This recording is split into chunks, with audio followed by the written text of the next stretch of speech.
है आपका हमारे चैनल योगा एजुकेशन इंडिया में। विद्यार्थियों, आज इस वीडियो के माध्यम से मैं आपको योग सूत्र में वर्णित अष्टांग योग के फल के विषय में बताऊंगी, तो ध्यान से समझना है। यह वीडियो आपके लिए बहुत ही इम्पोर्टेंट साबित होने वाला है। बगैर स्किप किए पूरा वीडियो ज़रूर देखिएगा। चलिए, सबसे पहले हम समझते हैं यम को। अष्टांग योग में क्या क्या है? यम, नियम, आसन, प्राणायाम, प्रत्याहार, धारणा, ध्यान, समाधि। तो ये 8 अंग हैं अष्टांग योग में, जो कि योग सूत्र में पतंजलि यानी ऋषि पतंजलि के द्वारा वर्णित किया गया है।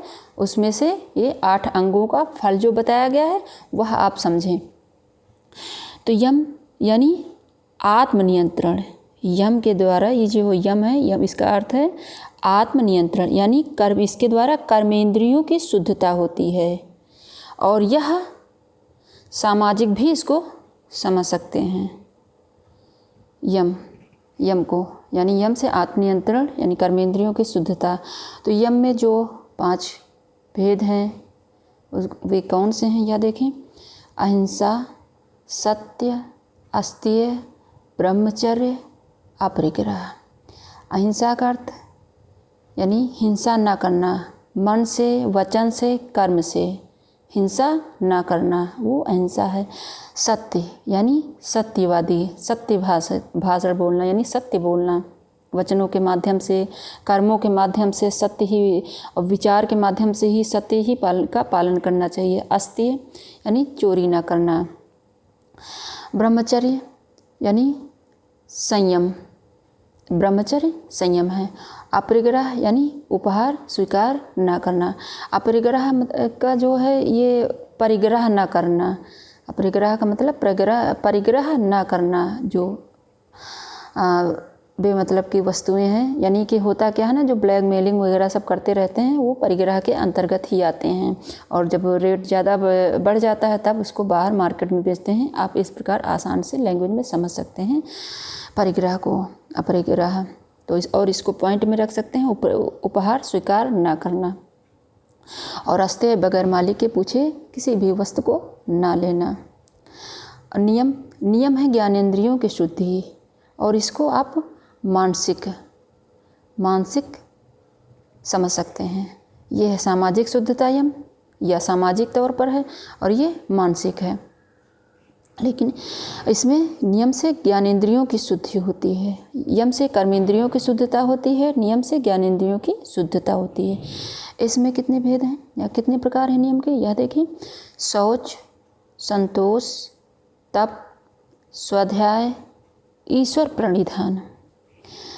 शौच मतलब स्वच्छता, मानसिक भी और शारीरिक भी, यानी बाह्य शुद्धता, अंतः शुद्धता। और संतोष मतलब संतुष्टि। तप यानी धार्मिक उत्साह यानी तीव्र इच्छा, तप। स्वाध्याय वह ज्ञान, वह अध्ययन करना जो आत्मा का ज्ञान करा दे, यानी आत्मा के ज्ञान का अध्ययन स्वाध्याय होता है। ईश्वर प्रणिधान, ईश्वर के प्रति पूर्ण समर्पण, पूरी तरह से ईश्वर जो है ईश्वर के प्रति समर्पण भाव, प्रणिधान हो गया। अब यम के फल, जैसा मैंने बताया ना स्टार्टिंग के अष्टांग योग के फल मैं आपको बताने वाली हूँ, तो यम के फल को जाने। तो अहिंसा को सबसे पहले समझते हैं। अहिंसा का फल क्या है? जब अहिंसा का पालन करेंगे तो आपको कौन सी फल की प्राप्ति होगी? तो प्राणियों का वैर भाव समाप्त हो जाता है, यानी प्राणियों का वैर समाप्त होता है जब आप अहिंसा का पालन करते हैं। यानी आप सामान्य लैंग्वेज में समझें, जो जंगली पशु आदि हैं वो भी आपसे प्रेम भाव रखना शुरू कर देंगे। आपने देखा होगा ऋषि मुनियों के आश्रम में जंगली जानवर भी घूमते रहते हैं, लेकिन फिर भी वो किसी प्रकार की हानि नहीं पहुंचाते हैं। तो यही रीज़न होता है, वे अहिंसा का पालन करते हैं। तो ये पॉइंट हो गया कि प्राणियों का वैर समाप्त हो जाता है, यानी शत्रुता और वैमनस्य पर जीत होती है। और फिर वचन, विचार, कर्म में अहिंसा की स्थापना से ऐसा होता है, शत्रुता व वैमनस्य की जीत होती है। पर और सत्य, दूसरा पॉइंट सत्य। सत्य से यानी जब सत्य का पालन करेंगे तो कौन सा फल प्राप्त होगा? तो आपके शब्द शक्तिशाली होंगे, यानी कहा हुआ सत्य हो जाता है। आप इसको इस तरह समझ सकते हैं कि जैसे कि आप हमेशा सत्य का पालन करते हैं, तो अगर कोई सामाजिक तौर पर कहीं कोई बात भी उठेगी तो ये कहा जाएगा चलो उससे पूछते हैं, वो हमेशा सत्य बोलता है। तो आप जो बोलेंगे वो उसको सभी लोग स्वतः यानी खुशी खुशी मान लेंगे। तो आपके बोले हुए शब्द शक्तिशाली वहाँ पर साबित होंगे, तो शब्द शक्तिशाली हो जाते हैं सत्य से। ये फल प्राप्त होता है। और अस्तेय का फल है रत्नों की प्राप्ति। सभी रत्नों की प्राप्ति अस्तेय से होती है। एक हिसाब से इसको आप भरोसा भी कह सकते हैं। और उसमें सबसे श्रेष्ठ रत्न कौन सा है? परिपक्व बुद्धि। परिपक्व बुद्धि सबसे श्रेष्ठ रत्न होती है। ब्रह्मचर्य से ज्ञान, उत्साह, शक्ति, शौर्य। और यह कब प्राप्त होगा? संयम या शुचिता की स्थापना से। संयम या शुचिता की स्थापना से, यानी वीर्य, मन, इंद्रियों पर नियंत्रण प्राप्त होगा। ब्रह्मचर्य के पालन से यानी फल प्राप्त होगा। अब अपरिग्रह का फल क्या है? अपरिग्रह का पालन करने से पूर्व जन्म का ज्ञान प्राप्त हो जाता है, यानी अतीत में क्या घटा वह भी प्राप्त हो जाता है अपरिग्रह के पालन करने से। यानी व्यक्ति मोह, इच्छाओं, आकर्षणों आदि से मुक्त हो जाता है। यानी साधक के विषय में बोला जा रहा है, तो साधक मोह, इच्छाओं, आकर्षणों आदि से मुक्त हो जाता है अपरिग्रह का पालन करने से। आगे जो है ये हो गए। फिर आपने यम के अंतर्गत अहिंसा, सत्य, अस्तेय, ब्रह्मचर्य, अपरिग्रह को समझ लिया। अब आपको समझना है नियम के फल। तो नियम में शौच, संतोष, तप, स्वाध्याय, ईश्वर प्रणिधान। तो शौच कितने प्रकार के हैं? एक बाह्य और आंतरिक। बाह्य शौच से यानी शौच मतलब शुद्धता, शरीर के प्रति आसक्ति नहीं रहती है तथा दूसरे मनुष्यों के साथ संसर्ग की इच्छा नहीं रहती है। और आंतरिक शौच है राग, द्वेष, ईर्ष्या आदि जो ये मल हैं, मन में रहते हैं, भावनाएं होती हैं, इन सभी का नाश हो जाता है। अंतःकरण यानी मन, बुद्धि, अहंकार, अंतःकरण निर्मल हो जाते हैं। और स्वच्छ यानी और अंतःकरण निर्मल और स्वच्छ होता है। विक्षेप दोषों का नाश होता है। एकाग्रता और प्रसन्नता आती है। इंद्रियां मन के वश में हो जाती हैं शौच का पालन करने से। इतने लाभ प्राप्त होते हैं। अब संतोष विद्यार्थियों संतोष का फल है सर्वोत्तम सुख की प्राप्ति। लेकिन कौन सा संतोष? आप घनघोर परिश्रम करें और उस परिश्रम के बाद जितना आपको फल प्राप्त हो उसमें संतोष भाव लाना चाहिए, तब सुख की प्राप्ति होगी। तो संतोष का फल सर्वोत्तम सुख की प्राप्ति यानी सर्वश्रेष्ठ और सर्वोच्च प्रसन्नता की प्राप्ति होती है। तब से शरीर और इंद्रियों की अशुद्धियां नष्ट हो जाती हैं, शुद्धता की प्राप्ति होती है। शरीर और इंद्रियों की, ध्यान देना, शरीर और इंद्रियों की अशुद्धियां नष्ट हो जाती हैं, शुद्धता की प्राप्त होती है। यानी अशुद्धि नाश और नाड़ी शुद्धि, 2 पॉइंट, अशुद्धि नाश और नाड़ियों की शुद्धता। और स्वाध्याय, इष्ट देव का साक्षात्कार हो जाता है। स्वाध्याय का पालन करने से इष्ट देव का साक्षात्कार हो जाता है, यानी आत्मा का ज्ञान प्राप्त हो जाता है। यानी तीसरे पॉइंट को समझें, दैवी शक्ति के संपर्क में आ जाना, दैवीय शक्तियों के संपर्क में आ जाना जब स्वाध्याय का पालन करेंगे तो। अब ईश्वर प्रणिधान से समाधि की प्राप्ति होती है, वह भी निर्विष समाधि की प्राप्ति होती है। यानी ईश्वर के प्रति समर्पित भाव। जो ये सब कर्म इन सब का पालन करते हुए जो आपको प्राप्ति हुई है वह सब ईश्वर के प्रति समर्पित कर दें। समाधि की भाव जो है समाधि की प्राप्ति होगी तब। अब यह ध्यान रखना, यह मैंने क्रम को थोड़ा सा डिफरेंट कर दिया है। जैसे कि होता है यम नियम आसन प्राणायाम प्रत्याहार धारणा ध्यान समाधि होता है, तो यहाँ ध्यान देना क्रम को मैंने डिफरेंट कर दिया है ताकि आप इस पर सही से फोकस करें, ध्यान दें। पहले मैंने प्राणायाम लिख दिया, फिर आसन लिख दिया, फिर धारणा लिख दिया, फिर प्रत्याहार लिख दिया, इस तरह लिखा है। ठीक, तो इसको ध्यान से समझना। अब जबकि यहाँ आसन होना चाहिए, चौथे नंबर पर आसन होना चाहिए, लेकिन मैंने प्राणायाम को लिख रखा है। देखना, मैं इसमें लाभ बता रही हूँ, फल यानी जो है सिद्धि जो है फल जो प्राप्त होते हैं वो बता रही हूँ ना, तो उसको समझना है, ये ध्यान रखना। प्राणायाम से लाघव यानी हल्कापन की प्राप्ति होती है और धारणा की योग्यता आती है, यानी ज्ञान पर ढके जो पर्दे होते हैं, जो ज्ञान पर पर्दा पड़ा रहता है उसको छीड़ कर देता है प्राणायाम। आसन से स्थिरता प्राप्त होती है, द्वंद्व आघात नहीं होता है, यानी अशांति की जो विभिन्न प्रकार की अशांतियाँ होती हैं उनकी समाप्ति हो जाती है।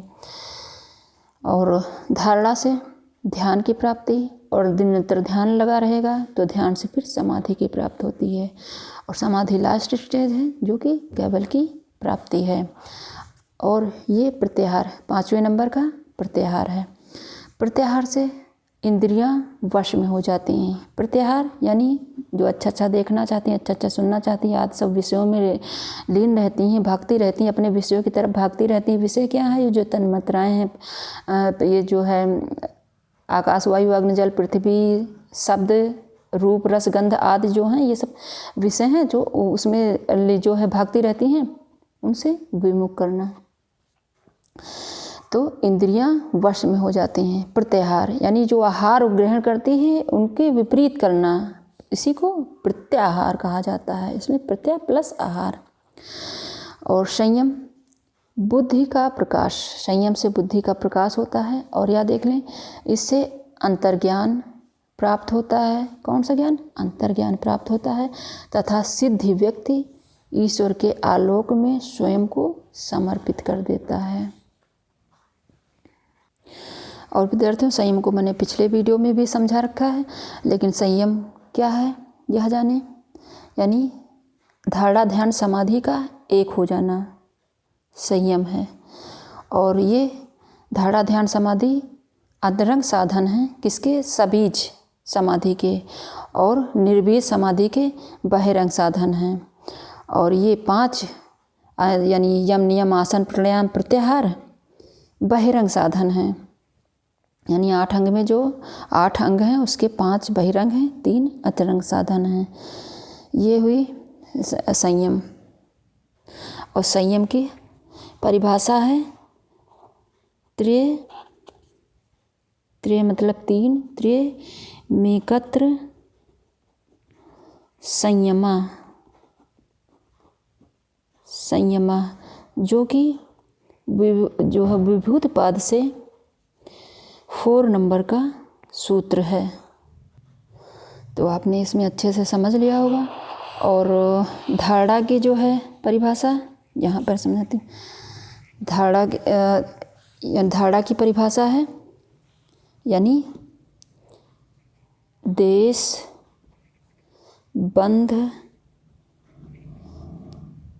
बंधस्य चित्तस्य धारणा, देश बंधस्य चित्तस्य धारणा। यह विभूत पाद से ही यानी पहला ही सूत्र है। यानी देश मीन्स स्थान, और यानी क्षेत्र, बंध माने बांधना या जोड़ना, यानी स्थिर करने वाला। और चित्तस्य हुआ यानी मन संबंधी, चित्तस्य को मन संबंधी तो कहते हैं।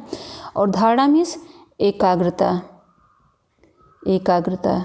तो किसी स्थान में चित्त को बांध देना ही एकाग्रता है। तो इससे एकाग्रता की प्राप्ति होती है, यानी ध्यान की प्राप्ति होती है।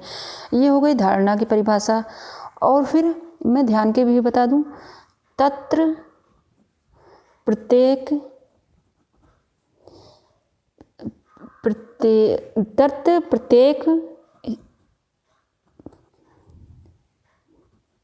तांता ध्यानम तत्र प्रत्येक तांता ध्यानम, यह तीसरे से दूसरे नंबर का सूत्र है। तत्र मतलब वहाँ पर, फिर जो है वहाँ पर जहाँ पर एक धारणा लगाई थी, तत्र मतलब वहाँ पर, और प्रत्यय मतलब आधार जो जहाँ पर लगाया हुआ था, और एक तांता मतलब लगातार जब धारणा एक तांता मतलब लगातार बना रहेगा तब ध्यान की में ही परिवर्तित हो जाएगा। यानी ध्यान यानी एक लगातार ही ध्यान बना रहे, वही यानी चिंतन मनन। आप इसको चिंतन और मनन भी कह सकते हैं।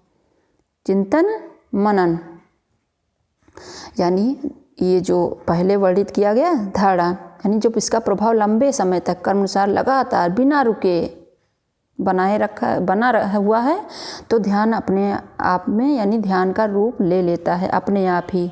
तो इसीलिए तो जो है धारणा से ध्यान की प्राप्ति होती है। फिर समाधि की परिभाषा क्या है? समाधि का मतलब होता है पूर्ण रूप से लीन हो जाना। तो समाधि क्या होती है?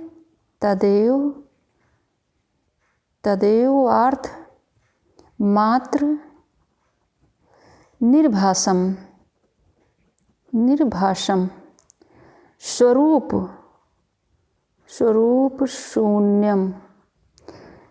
शून्यमेव समाधि। तो ये हो गया तदेव यानी अर्थ मात्र निर्भासम स्वरूप शून्यम समाधि। यह 3 नंबर का सूत्र है। तदेव माने वहीं पर, जो धारणा लगाई फिर ध्यान लगाई फिर वहीं पर, तदेव मतलब वहीं पर। फिर अर्थ मतलब उद्देश्य, मात्र मतलब केवल, और निर्भास मतलब जो दिख रहा है चमकता हुआ स्वरूप, यानी अनिवार्य रूप से अपने आप, जो अपने आप ही लगा रहे, शून्य यानी निर्वात यानी पूर्ण रूप से समाधि मतलब पूर्ण रूप से लीन होना। यानी देखो ना, जो है सामान्य लैंग्वेज में समझे कि जब चमत्कारिक रूप से एकाग्रचित ध्यान स्थिर और अविरल हो जाता है और वहाँ पर अहंकार समाप्त हो जाता है, तब पूर्ण रूप से लीन हो जाने का अनुभव होता है। और यही समाधि यानी समय के अनुसार जब एकाग्रता परिपूर्ण और उच्च स्तर पर पहुंच जाती है, तो यह अपने आप को ध्यान या चिंतन में परिवर्तित कर लेती है, और यही समाधि है। समाधि की भी आपने समझ लिया। संयम की मैंने पहले ही बता दी है। तो आशा करते हैं आपने बहुत अच्छे समझ लिया होगा, और जहाँ कहीं ना समझ में आए कमेंट बॉक्स में शेयर करना, मैं आपको दोबारा समझा दूँगी, और ख़ुद देखना, दूसरे बच्चों को ज़रूर शेयर करना। और विद्यार्थियों, अगर नए हैं चैनल पर तो चैनल को सबसे पहले सब्सक्राइब कर लेना, ताकि मैं जैसे वीडियो अपलोड करूँ आपको तुरंत नोटिफिकेशन प्राप्त हो सके। धन्यवाद विद्यार्थियों।